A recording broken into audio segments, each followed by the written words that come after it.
Good evening, Who Dat Nation, and happy Wednesday on a Thursday to our Bayou Blitz family. I hope everybody is having a good week out there. I am Bob Rose. I am one of your co-hosts to your tired Bayou Blitz podcast this evening. Joining me is my equally fatigued partner, Brendan Boylan. Brendan, other than the obvious, how are you tonight? I'm okay.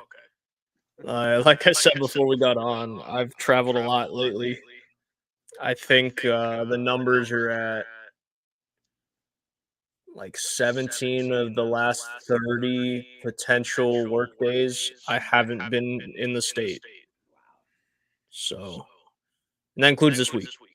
So I just got back. So that's why we had to push it back. But what's new? I guess the new thing would be is the Saints have a win streak. Yeah. That's pretty new. That's not something we've talked about a lot over the last 26 games. Is that where we're at? Yeah, we're at 26 games. So we've only talked about it 3 times, right? Hmm. So we'll talk about it again. Saints defeat the Chicago Bears at home. Not the prettiest victory, right? The defense completely balled out. Let's give our flowers and congratulations to Paulson Adebo, Yeah. who gets named NFC Defensive Player of the Week for what I called a career performance on our PSF post game on Sunday.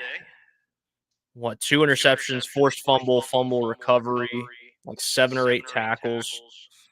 He's had a really quiet, good year. Yeah. John, oh, you hear the echo too? That's not good. We'll figure something out here in a second.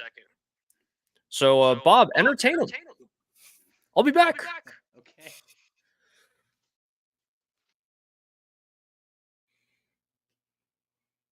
We know, that it wasn't our own insanity. We're hearing voices in our head. So we're sorry about the echo. It's one of the reasons why we logged on late. We were trying to fix it on our end. I think it was on Brendan's end and not mine. But if y'all still hear it from me, let me know. But yeah, I mean, the Saints are now going for three in a row. Something they've only done one other time during Dennis Allen's 26 game tenure as head coach when they beat I believe it was the Falcons, and then I know it was the Browns and the Eagles, down the latter stretch of last season. But the Saints coming in at 5-4, the Vikings also at 5-4.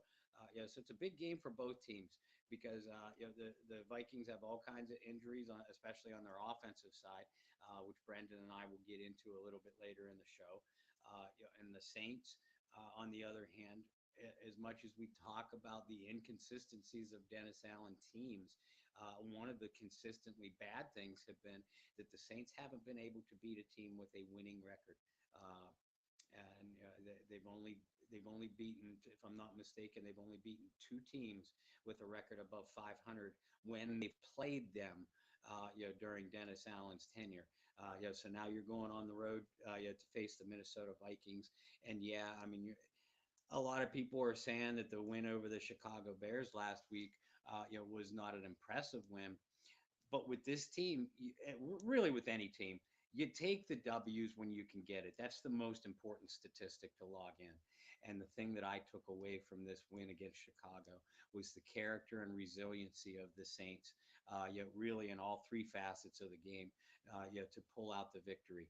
Because New Orleans did not play their best football defensively in the first half. They were absolutely shredded. Uh, they came up with the play. They rebounded nicely in the second half, as we've seen the last few weeks. And the defense caused an avalanche of turnovers, to help secure the victory. Uh, Meanwhile, the Saints' offense, they kept the team in the game by moving the football, putting some points on the board. And for the second straight week, showing us a little bit of red zone efficiency. So while the defense was getting absolutely bombarded in the first half, I thought the offense kept them in the game. Uh, Special teams, Blake Groupie had a chance to essentially put the game away, but missed a field goal. Yet Lou Headley, Mr. Inconsistency, Him and Isaac Edom, teamed up for a beautiful play to kill a punt inside the Chicago 5 yard line, to set the Bears up for long field position, which I believe the Saints forced a 3 and out. So again, the naysayers are going to say, well, this wasn't an impressive win. It came against a bad Bears team. Yes and yes, but they got back-to-back wins for only the third time in Dennis Allen's tenure. They're now sitting in first place of the NFC South. And the schedule, at least on paper, is laid out very nicely in front of them. Now all the Saints have to do is take care of business.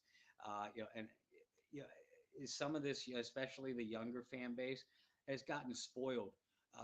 They're the ones that are primarily going to complain about an ugly victory, and we heard it, during Drew Brees' tenure too.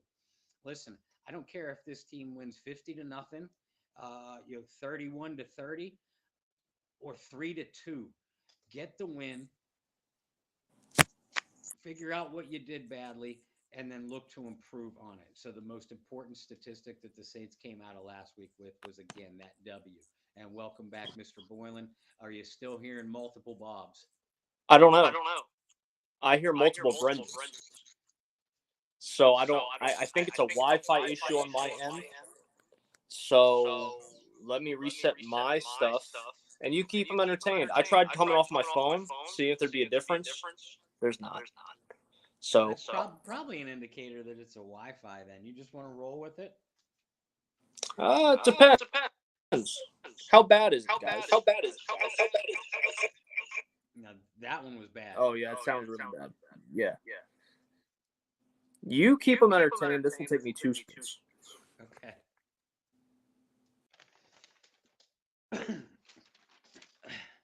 Well, folks, you're stuck with me again. But back to the Vikings.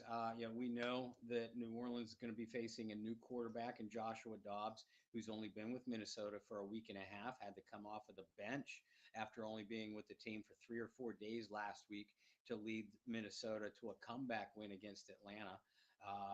Justin Jefferson, their star wide receiver, obviously LSU product. He's eligible to come off injured reserve. There's about an 80% chance that Justin Jefferson will not play against the New Orleans Saints. Cam Akers, one of their running back duo, tandem for Minnesota, he's out for the year, with a knee injury. And of course, the reason why Joshua Dobbs was traded for in the first place, and will be seeing the field is because Kirk Cousins is out for the year with an Achilles injury. You add that into the fact that KJ Osborne, a very fine third receiver who's been their number 2 with Jefferson out, he has yet to clear concussion protocol, and their star tight end TJ Hawkinson is dealing with a rib injury that has him limited in practice. So keep an eye on his status for the game too. I know that all sets up very nicely for the New Orleans Saints on paper, but there are 2 things to keep in mind here. A, remember back in week 3 against the Green Bay Packers, Green Bay was missing 6 of their starters, and everybody, myself included, thought that the Saints would just take the Packers, a wounded Packers team behind the woodshed. Well, we all know what happened. New Orleans blew a 17-0 fourth quarter lead. Defense gave up some plays. Offense absolutely went into a shell and couldn't do, to borrow a Jim Moore phrase, diddly poo. So beware of a Vikings team that has been very feisty this year, winning their last 4 games and 5 of their last 6 after an awful start. So this Vikings team, whatever players are going to come onto the field, they're going to come to play. And secondly, and this is for you more, we'll call us experienced Saints fans, John Butler, people like you and I hate the Minnesota Vikings. I hate the Minnesota Vikings and San Francisco 49ers every bit as much, if not more, than the Atlanta Falcons. Because you look at the history between the Saints and the Vikings. The Vikings have handed New Orleans some of their most bitter losses in franchise history, particularly in the postseason. Excuse me. Obviously, everybody wants to talk about the Minneapolis Miracle, maybe if not the most devastating loss in New Orleans Saints history, certainly in the top 2 or 3. Then there was the Kyle Rudolph push-off playoff game that the Saints lost at home. Uh, my memories go as far back as further back than this, but it is my first bitter memory of the Minnesota Vikings. Came during the 1987 strike shortened season. That was the first New Orleans winning season, their first trip to the playoffs. They had the second best record in the NFL behind those hated 49ers, at 12-3, hosting a Minnesota Vikings team that barely qualified for the playoffs in the wild in in an expanded wild card round, and the Vikings just beat Jesus out of that Saints team. Who and the Jim Morris squads, we all know their playoff failures. That was the first of many to come. But that tainted a very special season, a once in a lifetime season, for long-suffering New Orleans Saints fans and New Orleans Saints players. It spiraled from there. The Saints, of course, after winning their first road playoff game in team history, first, no, I take that back, first playoff game in team history. The Jim Haslett team that beat the greatest show on turf. New Orleans then gets eliminated by the Minnesota Vikings that following week. So yeah, I despise the Vikings, and playing in Minnesota has been a house of horrors for New Orleans historically, who are only 4-14 when playing the Vikings on the road. So I mean, keep all that in mind.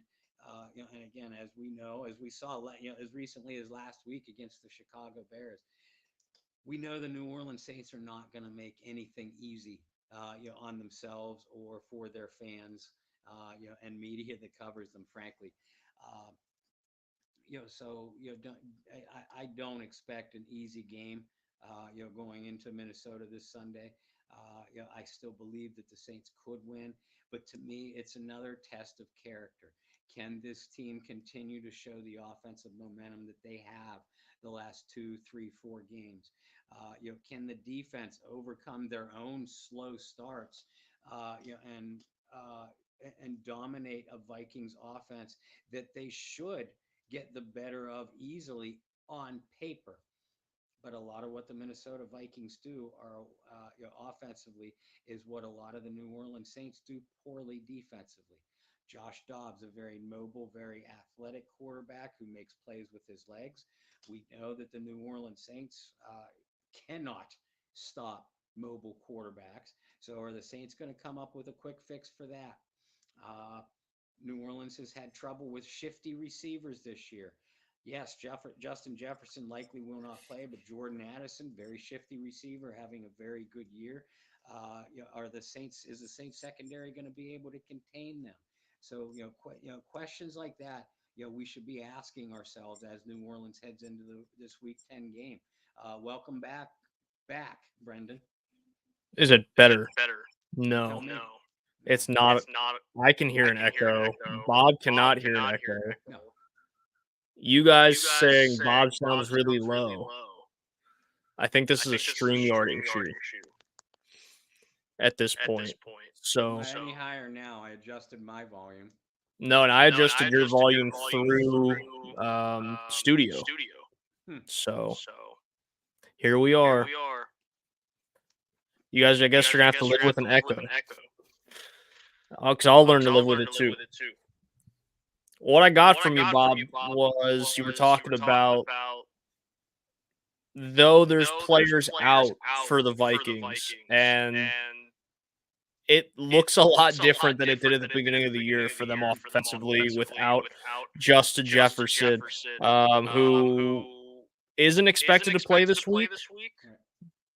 But when stuff like that comes out and it's against New Orleans, that means they're probably going to play. And then Kirk Cousins with his injury. They have Mr. Miyagi in their locker room, doing to Justin's hamstring for all we know. Nothing shocks me right now. No, he got Mike's secret stuff from Bugs Bunny, and that's all that's going to happen. No, and then you have the Kirk Cousins injury, and the injury again, and then you get Joshua Dobbs, who I've always liked. Hmm. Maybe not as an NFL quarterback, but he's proving that he can be an NFL quarterback, which great for him. He had an outstanding week. He was outstanding with the media following the victory in Atlanta. He's a very likable guy, He is. and he's going to have a New Orleans defense that has struggled with mobile quarterbacks and struggled with guys who are not really mobile quarterbacks. Yeah. Look at last week. You guy's not a mobile quarterback. And the Saints made him look like prime Michael Vick at times. Oh, yeah. So Josh Dobbs is going to have opportunities.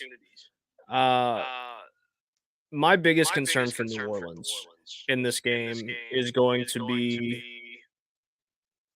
what do we talk about going into the Bears game? We wanted to see a consistent offense, and we didn't see it. Now, Chicago, better against the run than a lot of people give them credit for. That's one of their few bright spots this season. But you thought it was an opportunity for Derek Carr to have a good game. You thought it was a really good opportunity for Chris Olave, who did get back on track, but what, 4 or 5 catches, you get the touchdown. Not exactly what you wanted to see. Wanted to see some more targets, some more yards. And then you have Michael Thomas, who didn't even record a catch. And that's where my concern lies with the Saints offense going into this game, because, and I saw a comment in there from John taking me back to a bad place, Bob. So Bob clearly talked about the Saints' stellar success in Minnesota over the years. Not a place where historically the Saints have put up a lot of points. And those were with better offenses. Yeah. You have an offense now that, you know, we should just trademark this on paper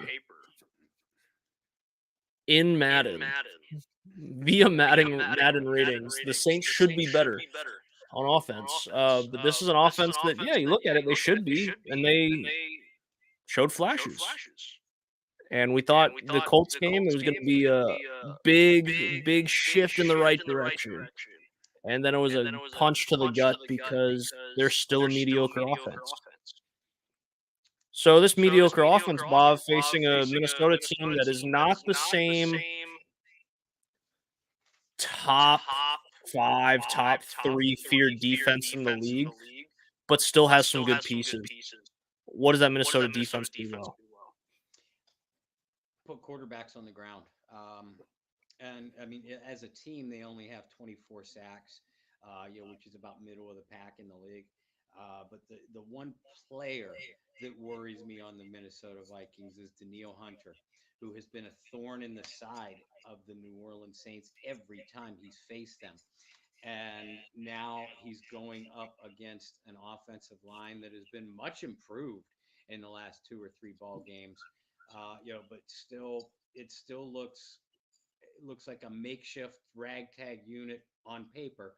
Uh, where is Daniil Hunter going to line up? How are the Saints going to try to contain him? And however they do it, is it going to be successful? Derek Carr is coming off of a game where he wasn't sacked at all for the first time this season. He's only been sacked 2 times in the last 3 games. And in those games, the Saints have given up very few quarterback hits too. Only 4 combined hits in the last 2 contests.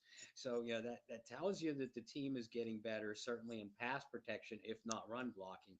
Uh, but what Minnesota has done better as a team too. They're not as good as what the Bears were run defense wise, but they're fifth in yards per carry. That tells you that the Vikings are capable of shutting down the run. They're the weak spot on this Vikings defense is by far their secondary. They give up a lot of passing yards. 4 100-yard receivers, 4 more with at least 70 yards this season. And 3 of those games were to tight ends, by the way. So keep an eye on Jawan Johnson. But again, you have Daniil Hunter on one edge, DJ Wanham on the other, who actually leads the Vikings in quarterback hits, and has contributed 4 or 5 sacks of his own. We've seen Minnesota move Hunter inside against New Orleans pass blocking in the past with a lot of success. Wanham has that same kind of ability. Both are both line up as outside linebackers in a 3-4 base front, but both Wanham and Hunter are former defensive ends. So again, that gives them a lot of flexibility with these two players to move them inside, where I still think the Saints interior line has struggled a lot.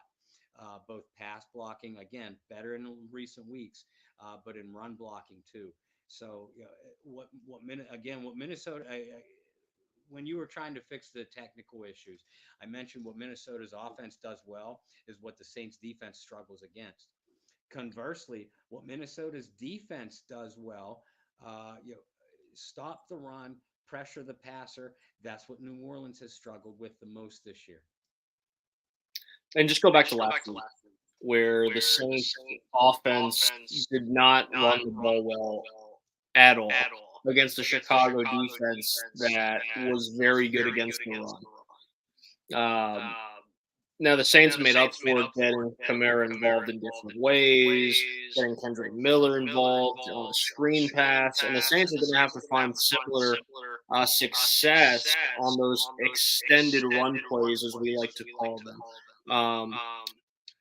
or extensions of the run game. My concern, too, is the lack that we've seen from Jamal Williams the last few weeks. The heavy reliance on Taysom Hill in the run game, particularly in between the tackles. I don't think it's going to work against the Minnesota defense that has seen Taysom Hill a lot over the years and has played him fairly well over the years as well. You're going to have to find success in between the tackles. This is not going to be like a Christmas Day game for Alvin Kamara. Unfortunately, as much as we'd love to see that again, this is going to be a game where the Saints have to get creative. And frankly, I don't expect this offense to put up a whole lot of points. I don't expect this to be a game where Derek Carr throws for 350 yards. I see this as a game where it's going to be a slugfest. It's going to be ugly. And the Saints are going to have to win ugly, which they've done, for their credit.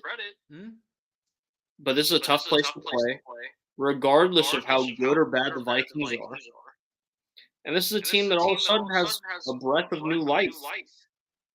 Right, Kirk Cousins goes down. There's a lot of concerns. This was a borderline playoff team. All of a sudden, it's like, okay, no Kirk Cousins, who gets way too much disrespect. He's a top 10 quarterback in the league. Look at the numbers.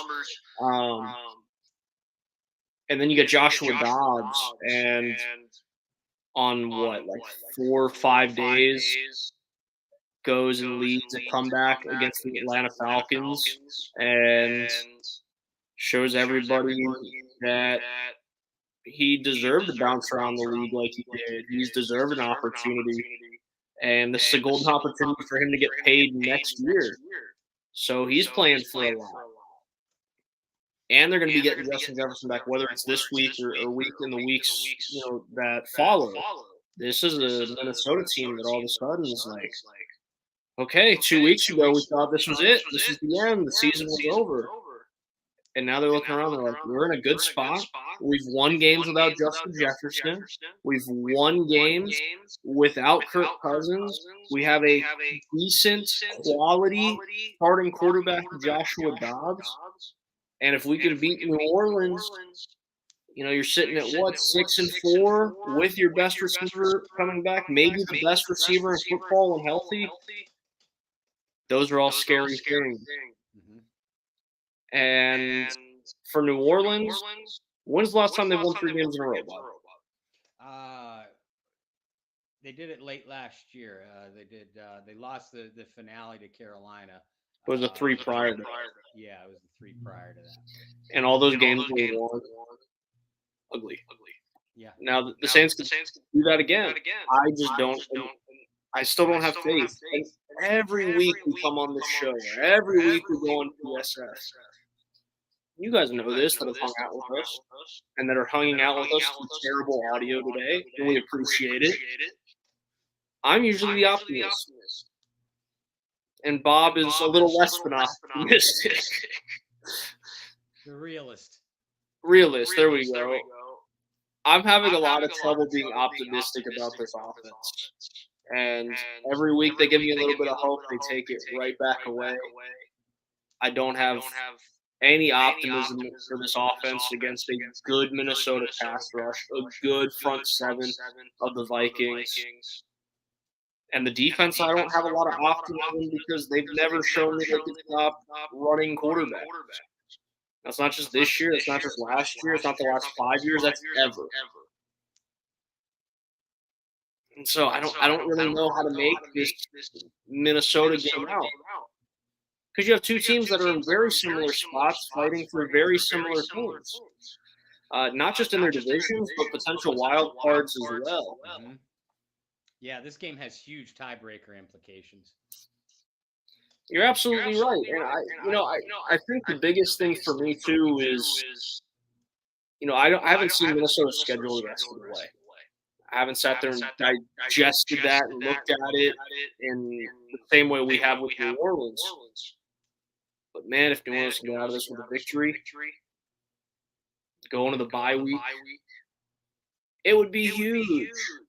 Because you can come out of the bye week, you get Atlanta, and that's a huge game for the sake of the NFC South as well. It would be huge for New Orleans to enter the bye at 6-4, have that week rest, and then potentially beat Atlanta and really control your own destiny. Do you see this being just as important? Yeah, I think it's an absolutely huge game for New Orleans. The momentum that you could gather heading into the bye, as you just mentioned, you would have beaten a team with a winning record, for only the second or third time, in Dennis Allen's tenure as the head coach. You've earned a big win in the tiebreaker column because remember, folks, all 8 of the Saints' final games are against NFC opponents, including four against the NFC South foes. So, while the losses before them, that they've had thus far, no loss is a good loss, but 2 of those 4 losses were to AFC teams. So, if you could, I'm not going to say run the table, but if you could string together a couple of consecutive wins inside of your conference, while maintaining your current hold in the NFC South, maybe even widening it a little bit with with the rest of the division looking like it's starting to fade badly, you put yourself in a great position to control your own destiny down the stretch. And that's all any team, any athlete could ask for. And again, we talked about 3 consecutive victories, only one other time in the Dennis Allen tenure. Establishing momentum, even for professional, especially for professional athletes, is extremely important. And to come out of your bye week with 3 straight wins under your belt against a divisional opponent with your chance to really put a stranglehold on the division at that point. You don't want to look too far ahead, but that's just the reality of what winning this week sets you up to do. And again, maybe you establish a little bit of confidence by winning another game on the road, and by doing so in a venue that historically your franchise has never played very well in. It just, all kinds of things on the line. It's not like the season will spiral out of control if they lose this game, but all the questions, all the doubts, all the criticisms of Dennis Allen, Pete Carmichael, the offense, the defense, the special teams, all those things that have been quieted just a little bit in the last 2 weeks will now get even more noisy if you lose again to the Minnesota Vikings. I agree. I think the big thing too, or one of the many big things about this game is, like you said, setting yourself up for success going into the bye week and gaining some momentum. But this is a really tight NFC South, and one loss can put you in a bad spot. Mm-hmm. Right? I mean, the Falcons are right there. The Bucks have fell off a little bit, but you got to remember, up until that next New Orleans and Tampa game, Tampa has the immediate tiebreaker over New Orleans. So if they win a couple games in a row and New Orleans drops a couple, you're in danger. Um, and even more so, if you lose this week, Atlanta wins this week, and then you end up going into that matchup after the bye, and you're essentially tied for first place. How much goes onto that game right after Thanksgiving? Um, there's a lot at stake there. It's on the road. And then your immediate game after that is no shoe-in game either because the Detroit Lions are a really good football team. Yeah. Pause. Can we believe that I just said that? Like, ever? It's been a long time since this team's been good. Yeah, I mean that sentence, those words don't feel like they belong in the same sentence. Right? And the Stafford Megatron years, they were a good football team, but, like, this year's team is a potential NFC contender. Yeah. They're a really good football team. So you don't want to fall too far behind. I think there's a lot riding on this game. Again, like you said, Bob, you don't want to look too far forward, but you look at this and you go, yeah, you could set yourself up for a boatload of success. Or if you drop this one and the ball doesn't bounce your way in some of these other games, you could really look at this as being a turning point either way. Yeah.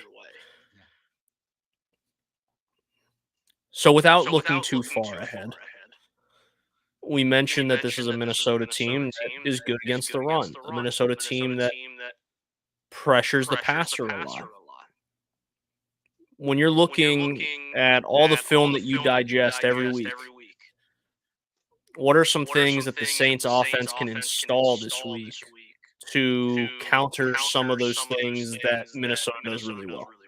Well, I tell you, you mentioned, and you haven't been the only one. You mentioned the lack of production from Jamal Williams. But if you look at the tape, especially against the Bears, and he had some moments against the Colts as well, Jamal Williams has been blocking his rear end off. Doing a fantastic job of picking up the blitzer or extra rusher. Alvin Kamara has made a couple really nice plays like that too. By the way, all the credit in the world to Kamara, who's certainly improved his pass blocking quite a bit. Uh, but back to Jamal Williams, we know that Jamal is not nearly the receiving threat that Alvin Kamara is. Few are. Jamal Williams is not the receiving threat that Kendre Miller is either. The few plays Kendre has been able to make this season have mostly come as a receiver. And it's looking like Kendre Miller is going to miss even more time because of an ankle injury sustained against the Bears. So that's going to give Jamal Williams even more snaps. We mentioned Daniil Hunter. We mentioned DJ Wanham. The Eagles also successfully bring inside linebackers, Ivan Pace and Jordan Hicks on interior blitzes too. So you don't want to leave your linemen out to dry, especially against Hunter and Wanham.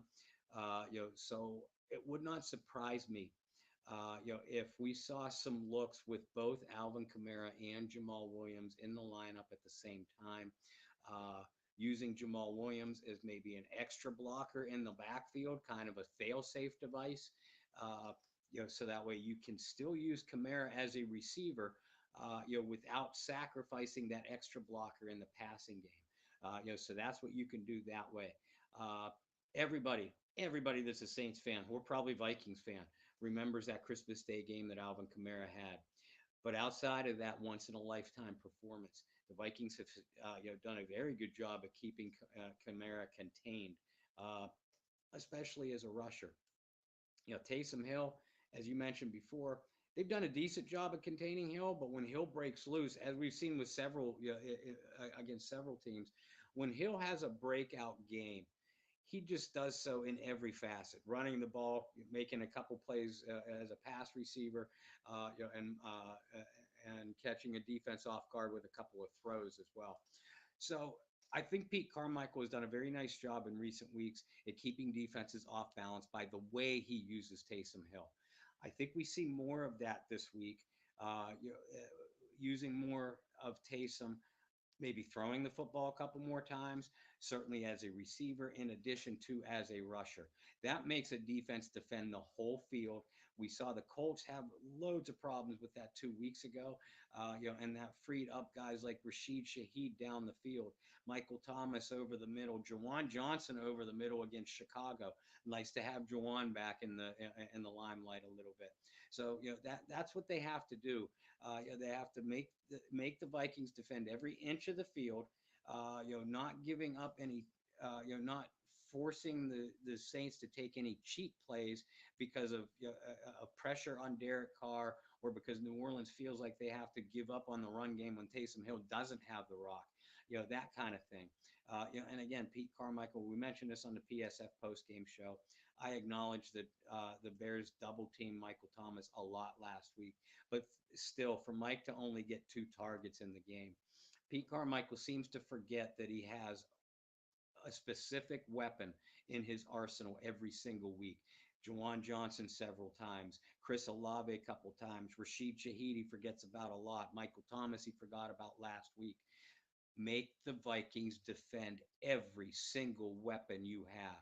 I spit out that statistic a little bit ago. I don't remember whether you were dealing with the technical issues or not. That the Vikings have given up 4 100-yard receivers and 4 more with over 70 yards. That tells you that teams are using complementary weapons with success against Minnesota. New Orleans has to take a page from that book. And again, make the Vikings defend all your weapons, because the Minnesota, while Danielle Hunter, great. Harrison Smith, still very good. Cameron Bynum, very, very good. Harrison Smith, Harrison Phillips. Yeah, Harrison Phillips, the nose tackle, very good. I don't think the Vikings have enough quality defensive personnel to defend all the weapons that New Orleans can attack with. The problem is, will New Orleans attack with those weapons? Will they establish even semi-control of the line of scrimmage? Those are the 2 big factors for this New Orleans offense this week. Well, they know how to utilize a defensive tackle at fullback. So when all comes to worst, just know you got 99 at the goal line. We haven't really talked about that. In all honesty, it's a fun topic that they've started using them there. It's a fun topic that he got double teamed, at the goal line. I'm just waiting for some sort of trickery with him and Taysom Hill. Yeah. Like Taysom line up out of the shotgun, and then everybody adjusts over, and it's a direct snap to Saunders, and just let him, run it like a quarterback power, or Taysom Hill, like Tim Tebow jump pass, to Saunders in the end zone. But, all jokes aside, you're right. This is a team that it's like a good problem to have that you have so many weapons. It's a bad problem to have when you can't get all those weapons involved. And they made it a point early last week. They said, we're going to get Chris Olave involved from the jump. We're going to make sure that he's comfortable. We're going to make sure he's happy. We're going to get him back in rhythm. Shaheed coming off a great week the week prior, 50 yards per catch. We both said, don't expect that week in and week out. That's high expectations, but he didn't really get involved. Obviously, we've talked about Michael Thomas not getting involved. It was nice to see Jawan get involved. Taysom Hill had a classic Taysom Hill game. But again, this is a Minnesota team that I think can hone in at least on Taysom Hill. I think they can hone in on whether they want to double cover Mike Thomas or double cover, Chris Olave. Like I said, and like you just said, this is not the same Minnesota defense from like 5 years ago, even 3 years ago. That was, regarded as one of the, maybe not one of the best, but one of the more physical, if not the most physical defense in the league. That those days are behind us, but this is still a team that's got some of those pieces and still has some of that nastiness about them. That concerns me. You brought up that Derek Carr wasn't sacked last week. I expect him to get hit this week. I expect Minnesota to get under his skin a little bit. And what I'm curious to see, Bob, is how does Derek Carr react to that? Right? We've seen a couple weeks of Derek Carr where obviously the Indianapolis game, the best offensive game overall as a team all season. And we saw the joy and the excitement out of Derek Carr. Last week against Chicago, yeah, it wasn't pretty, but we still saw joy and excitement out of Derek Carr, right? Winnings's the best medicine. Hmm. But when he gets, his feathers ruffled, he gets hit a couple times in the mouth, there's some miscommunication on a route, or something happens and it's a big third down that you don't convert. Do we go back to seeing the Derek Carr of the Houston game? Do we go back to seeing the Derek Carr of the Jacksonville game? That is something I'm curious about. And Bob, I want your thoughts on that as well. Do you feel like Derek Carr has turned a corner in leadership, or do you think that a spoonful of winning helps the medicine go down? It's both. Yeah, the spoonful of winning has been kind of the antidepressant for Derek Carr. The emotional stabilizer. But it does feel like Derek Carr and his teammates together have sort of turned a corner. Taken the next step in their development this season. It's been late in coming. I caution people, early in the year that we're expecting a top three, top five offense. I'm like, yeah, hey, you got to get some cohesiveness down. This thing could take 4 or 5, maybe 6 weeks, to really show some consistent stability. Well, I was off on that. It's taken 8 or 9 weeks, but I think we're starting to see it. But to your point, once you face some adversity, some legitimate adversity, like defense really destroying whatever game plan you came in with, and you have to rip it up and change and adjust on the fly. The Saints have offense has not been able to do that this year, and not only not been able to do that, as you pointed out, Derek Carr and others have shown a lot of visible frustration, while not doing that. So if you're faced with that kind of adversity, whether it's against Minnesota this week, Atlanta, Detroit, whomever else down the road, how is Derek Carr going to react to that? How is Chris Olave going to react to that? How is the offensive line going to react to that? Et cetera. Uh, and we won't know until it happens. So yeah, it feels like this team has taken a big step forward and turned a corner, but we won't know for sure until they face some legitimate adversity. They didn't do so against Indianapolis. I thought that offense had a field day, against the Colts defense. And really, as I pointed out before, I thought the offense kept the team in the game in the first half. And while in the second half they did have their struggles, obviously not being able to put points on the board, the offense wasn't able to. But by then the defense was stepping up, and it still felt like New Orleans had control of the game. When it feels like you don't have control of the game, either offense or defensively, does this offense have the character to step up, adjust on the fly, and basically redo an entire game plan mid game to uh, to be productive, put points on the board, and pull out a win.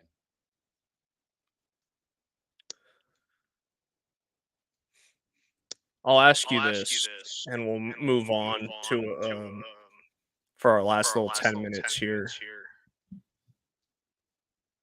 How much credit do you give Derek Carr to this mini turnaround we've seen for the Saints?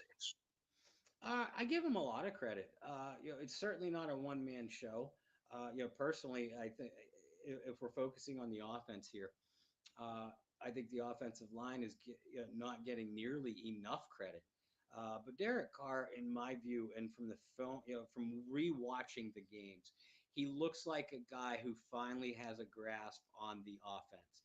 He looks like a guy that understands everything that's going on, has a better chemistry with his receivers, has a better feel for the block, for the pass protection in front of him.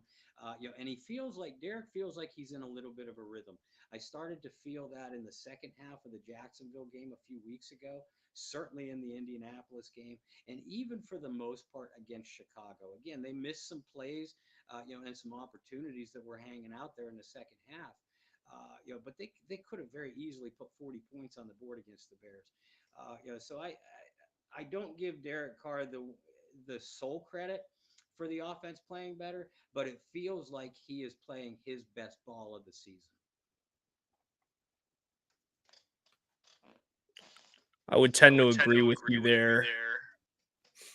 We'll see if the winning ways continue for New Orleans, and like I said, I'm very curious to see how Derek Carr reacts, whether it's this game against Minnesota, or whether it's a game later in the year where you may win or you may be winning, but you're going to face some sort of moment of adversity, whether it's a big third down, whether it's another miscommunication on a route. At this point, I want to see what the reaction is going to be from Derek. I don't want to forget this.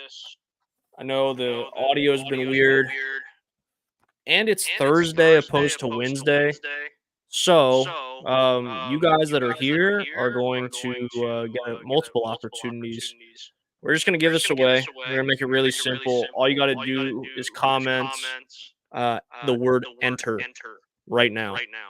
So, like John Butler, you just commented, just comment enter, and you'll be entered to win this. We're going to give it away next Wednesday since it'll be a normal week for us, and hopefully the audio will be normal too. That might have scared some people away.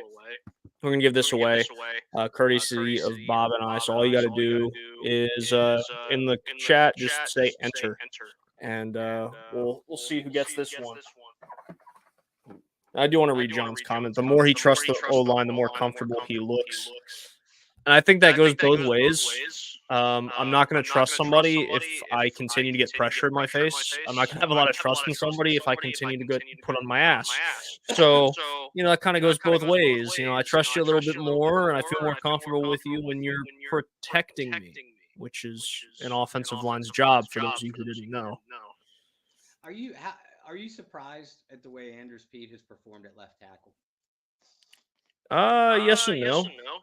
Right? I think the yes is simply because he hasn't played that position in a long time. And he has been hurt a lot. And that's not one of those over exaggerations from Saints fans. Oh my God, Pete, he's always hurt. Like, he literally is always hurt. And at some point, I figured that the injuries were going to slow him down and make him less effective. But the argument I've always had for Pete is when he's healthy, he's pretty good, right? Multi-time Pro Bowler. There were some years that Saints fans were really not happy with him, memes, all the good stuff of Saints Twitter. But he's always been pretty good when he's been healthy. So those surprised me. Why I wasn't surprised is once you play a position on the offensive line, regardless of what it is, it's like riding a bike. Like, you don't forget. And especially if you started at tackle and then were moved inside, it's a lot easier to, kind of remember and take the trading wheels off when you have to bump back out. To where I think it's more difficult if you were interior and bumped out to tackle to then move back and remember everything. I think it's a little easier when you go outside in than inside out. So I think the intangibles were always there. Obviously, and you remember this covering him probably in the draft, and knowing Bob Rose, he's still got his notes on Andrews Pete from the 20, what draft was that, 15? 2015. 16? So, I know you got those notes laying around somewhere. The feet were always a concern because of his slow feet, and his body fit more of the guard spot, and that's why he ended up getting bumped inside from outside when he was out at Stanford. But again, to play at a high level D1 outside, your footwork, whether your foot speed may be slow, your intangibles and your technique has to be somewhat there. Yeah. And so that's why I'm not surprised, is just because even my very little experience playing offensive line at like the high school level and playing all 5 spots and being the utility guy, your 6 offensive linemen that could pop in anywhere, You were James you don't Cook. forget how to play a position. And your intangibles and your feet eventually pick up, where you left off. And honestly, Pete's been the backup tackle for however many years he's been in the league at this point, right? Like, to an extent, if, you're either the 2 or the 3, like, they have enough confidence to pop you back out there. Mhm. Now, I'm surprised that Penning has not got his opportunity, as guys have got healthy, but you don't try to fix what isn't broken, and Pete's done a good enough job to warrant him to continue to be out there, which I didn't think was going to be the case. I did not have that on my Saints bingo card No. for this year. It wasn't even on the joking fake bingo cards. It was not on the Saints drinking game bingo cards. Even And if John they John's saw- asked any chance they try Penning at guard. Not this year. I don't think so. I don't think that's even in the cards.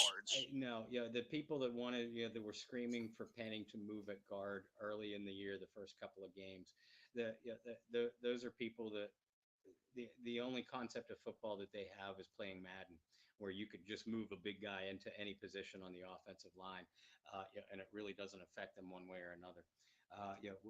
Brendan, you and I are friends with Kyle Turley. I've had the opportunity to interview Willie Roaf as well. Both of them had said, and Kyle Turley is very outspoken about this. Kyle, who played left guard or left tackle, right tackle, both at a very high level. He played guard also at a very high level.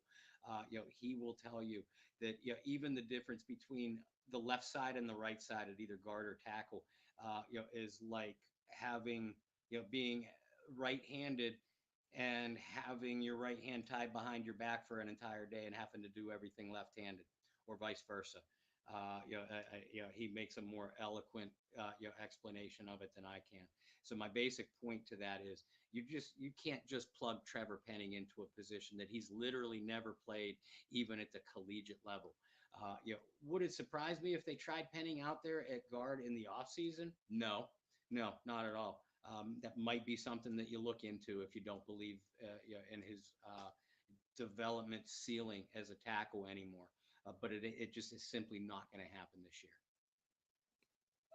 Well, and what a lot of people forget about moving a guy inside as well is your schemes between a guard and a tackle and your protection, or I don't want to call it coverages, but you guys get what I'm saying. Your different protections, your different reads, your different audibles, the things that you are listening for as a tackle coming from Derek Carr, opposed to the things you're listening for as a guard or a center from Derek Carr, are entirely different. Yeah. It's not a different language, but it's different chapters in the book, right? And with all that too, run blocking. Some of those more advanced movements on the offensive line, when you have those Taysom Hill packages and you have guys pull and you guys have guys do this and do that. People forget, if you're half a second late on a pull, or if you undercut that, or you overrun it, that's the difference between a 30-yard gain and a 3-yard loss. So how do you expect a guy who's never played that position to come in and be crisp, not trip over people's feet, on pulls, like things like that? People completely forget about. And those are the most interesting thing um, about offensive linemen and their growth and their development. And when Bob and I go through our draft coverages and we talk about offensive linemen, which are not ever sexy picks, but how many times are we talking about intangibles, footwork, like really boring things? But that makes the difference when you're talking about a guy going from tackle to guard, or when a guy played tackle in college and it's very evident he's going to play guard at the NFL level, is because of some of those things with his footwork. Um, Obviously, size and things come into play too, but where's their intelligence level? Mhm. To bump inside, or you have a guy like Eric McCoy, where we didn't know if he was going to be the center or the guard when he first got drafted, right? And what set him apart was the intelligence level. His ability to pull as a center is like otherworldly. Yeah. Centers are not supposed to get off that quick from snapping the ball and the ability to pull. That's what makes people special. Um, But at the so a same very time, long way of saying, at the same time, I have criticized this Saints offensive line. Feels like week in and week out, the interior blockers. The lack of, yes, they've struggled to get push in the run game. That's another story for another time. We've already covered that, as a matter of fact. But they continue to have all kinds of interior pass protection issues with stunts and twists. And the reason for that is communication and chemistry. For example, if you're the left guard and you move to help your left tackle, either double team an edge rusher or pick up an outside blitz, then you better damn well believe that the center that's on your right side is gonna shade over your direction. But what we've seen happen too many times is, again, that scenario, or flip flop it between Ruiz and McCoy on the right side. You see the guard helping out the tackle and the center helping out the guard on the other side, leaving literally a lane as wide as a Mack truck could drive through for pressure right up the middle. To put Derek Carr on his rear end, or force a hurried throw. We continue to see that week in and week out. And oh, by the way, that's what kind of defensive scheme Brian Flores, the Minnesota Vikings defensive coordinator, loves to run. He loves to twist and stunt his rushers up front. It's one of the reasons why he's been so successful with the 3-4 base defense in every single one of his stops.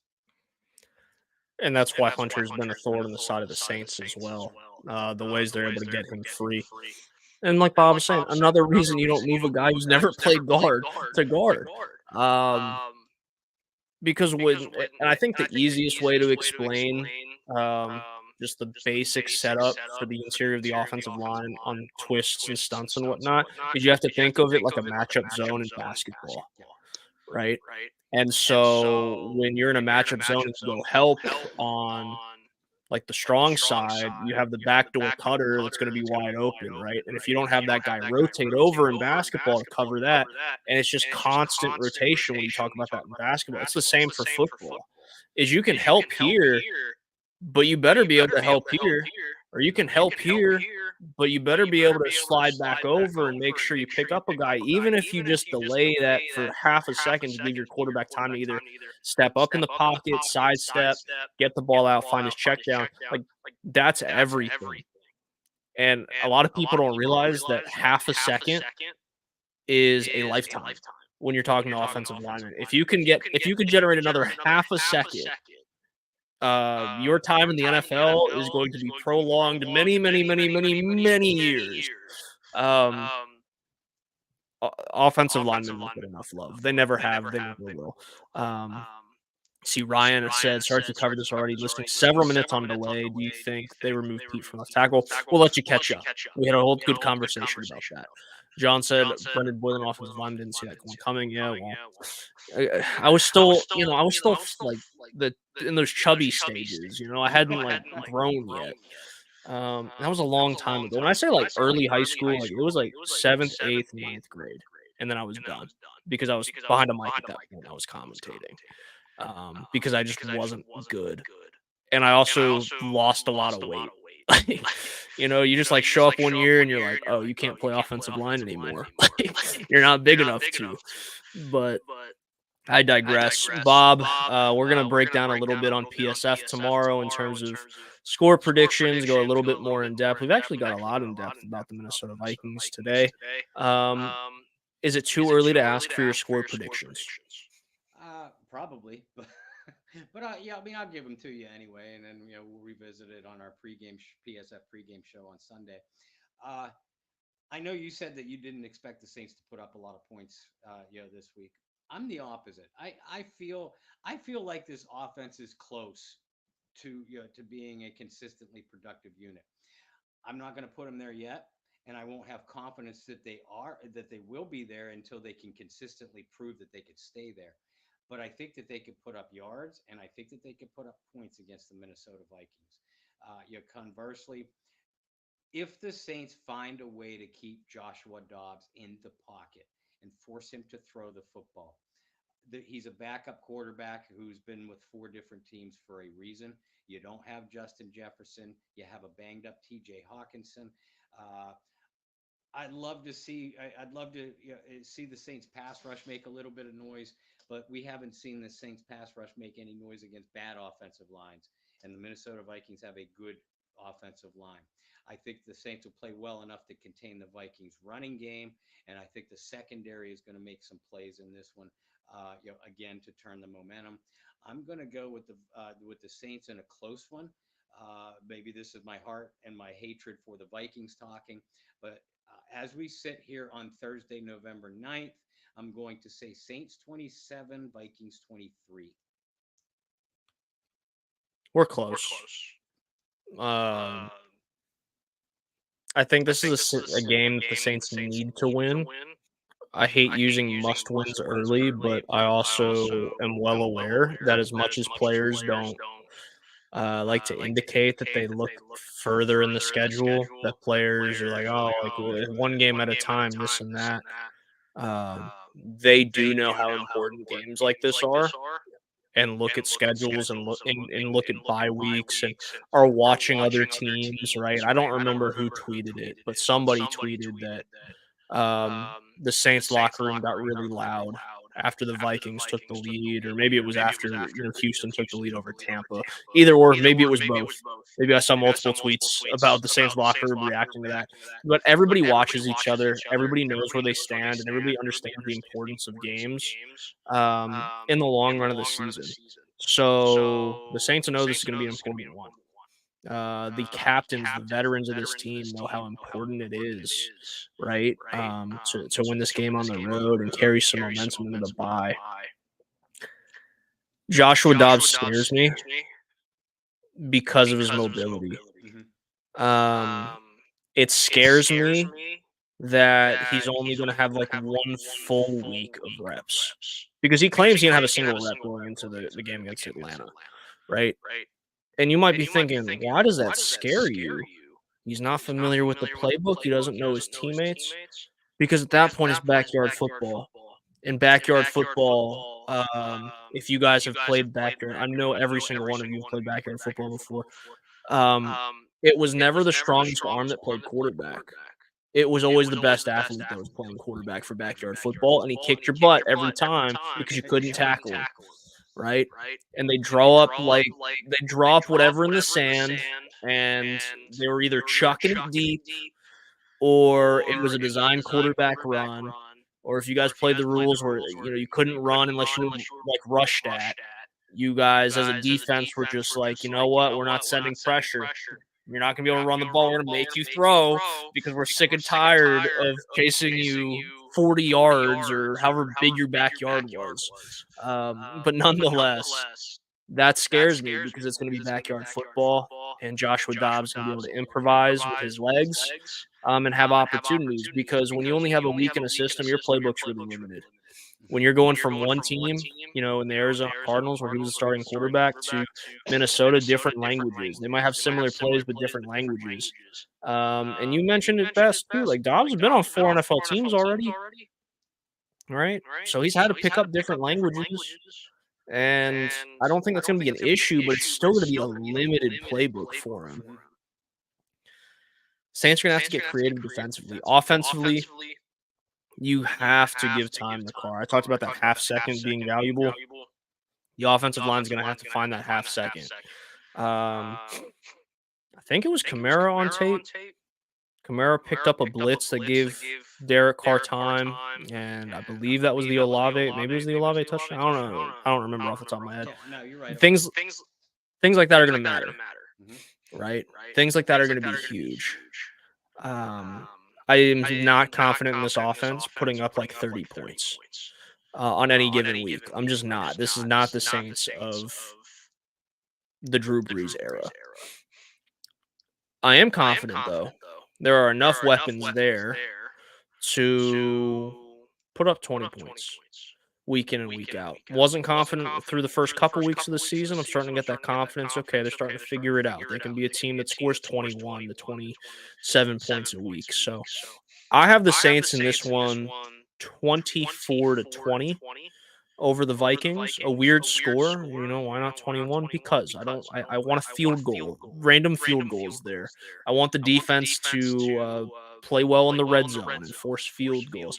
I do think that's in the Saints' favor when you have a limited playbook with a quarterback that has limited reps. Those red zone opportunities are going to be very small playbooks for Joshua Dobbs, and you have to capitalize on that, and you have to keep him in the pocket. But I do think that favors the Saints. So Saints 24, Vikings 20. That's my prediction as of now. I don't typically change predictions unless there's a big injury or someone's ruled out. But I like the Saints in that spot, Bob. So we have a couple days until Sunday, which means you have articles that are coming out, and everybody here should already be reading your articles weekly. They should follow you on everything, but they may not. So where can people find you, and where can people ignore John Butler's comments of "I don't have a good feeling about this one"? I'm John. I'm not saying ignore your comments. Again, if you're an experienced Saints fan, if it's Saints Vikings, you should never, ever, ever have a good feeling. The Vikings make me sick in multiple ways. Uh, but having said that, you can follow me on social media. Look for me on Facebook, Bob Rose, ROSE. I'm on Twitter at Bobby R2613. As Brendan said, I do post all of my daily articles on my own personal pages, but I also do it through the Saints News Network. So follow all of us at the Saints News Network, at Saints News on Twitter, and of course the SI.com team page where we do the coverage for your New Orleans Saints. And remember, again, if you're sitting here watching this right now, you probably already follow the Bayou Blitz Twitter page at Bayou Blitz Pod, and or a member of the Bayou Blitz Facebook group. So if you are indeed, thank you, and thank you for your support. But continue to funnel more Saints fans, to that Twitter page, to that Facebook group. Y'all have done a wonderful job of that. Especially I can't say especially, both the Twitter page and Facebook, group. I'm watching new members, pile on almost weekly. So thank you for doing that. Continue to funnel your fellow Saints fans to those groups, and nothing but love for you guys and all your support. And for me, you can follow me on virtually everything at BT Boylan. Make sure to tune in to the PSF app as Bob and I will bring you some coverage. Say it again, Bob. Are we doing PSF tomorrow later? I don't remember deciding. Um, yeah, we'll do it tomorrow night. What's 8 o'clock? 8 o'clock works for me. Yeah. 8 o'clock Eastern will be on PSF for a brief, like 20-30 minute show, discussing further about the Saints and the Vikings. Then we'll have our pregame show on Sunday morning, afternoon, depends where you are in the world. And then you can follow Bob and I's work, like he said, Bayou Blitz Pod on Twitter. You can follow me at BT Boylan. You can follow the Saints News Network, all the wonderful stuff they're doing over there, giving you the very best in Saints coverage. Apologize for the weird echo. It's bad because I have to turn my volume down every time I talk, or it's just blaring through my speakers. So I apologize if it's going the same way for you at home. Bob, you're living your best life with no echo. Yeah, for a change, I don't have voices in my head, and the rest of you do. So I'll take it. Wow. How about alternate reality there? Right. I have voices in my head regardless. Apparently, I can't escape it, even through the screen. But nonetheless, guys, we will see you tomorrow on PSF, Sunday morning on PSF, and then back here normally scheduled Wednesday. Knock on wood. Hopefully that actually works out this go around. We'll be giving out the white panel football. Um, if you guys haven't already, all you got to do is comment enter before I end the stream, and you guys are automatically entered to win that thing. So until we see you, whatever platform we see you, Bob hopes you continue to hear voices in your head while he doesn't. I hope that I can get the ringing out of my ears here shortly. But until then, you guys find some peace, spread love, practice positivity. We'll see you whenever we see you here in the next couple days. Thanks for tuning in. See you later. Do that.